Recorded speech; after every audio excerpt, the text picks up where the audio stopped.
une pyélographie ou monter une sonde, je pense qu'il faut toujours le faire sur guide pour ne pas faire de fausses routes au MEA et se servir de l'albaran pour être bien dans l'axe de ce MEA et ne pas l'abîmer.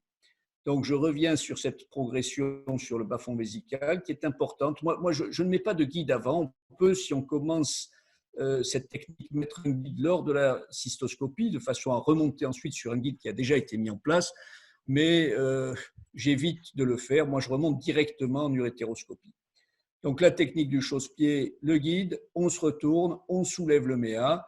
Si le MEA n'est pas trop étroit, et on y reviendra par la suite, s'il est étroit, c'est beaucoup plus difficile. Alors, il y a des cochonneries qui se mettent dessus, on ne voit pas très bien, mais on secoue un petit peu l'endoscope pour enlever cette muqueuse, enfin, ces mucosités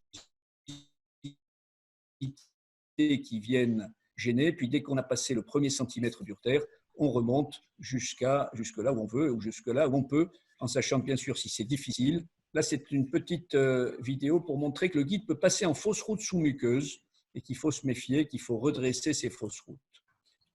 Une autre petite vidéo pour vous montrer quand c'est difficile, parce qu'on ne passe pas toujours.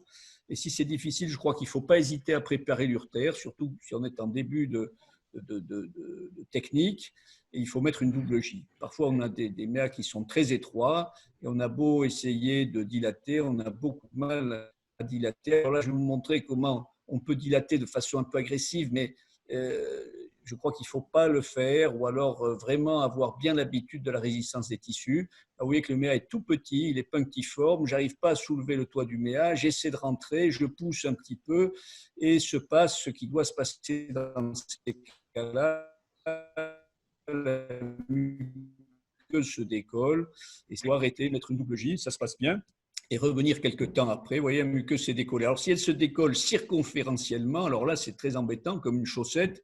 Là, surtout, il ne faut pas hésiter à mettre une double J et à revenir plus tard.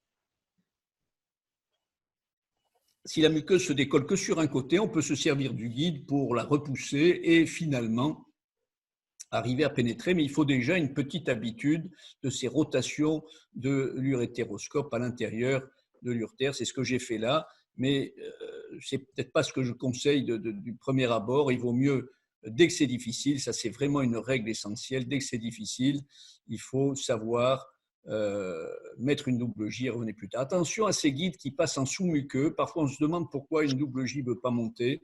Il faut aller voir ce qui se passe et très souvent, on peut avoir une progression du guide en sous-muqueux en sachant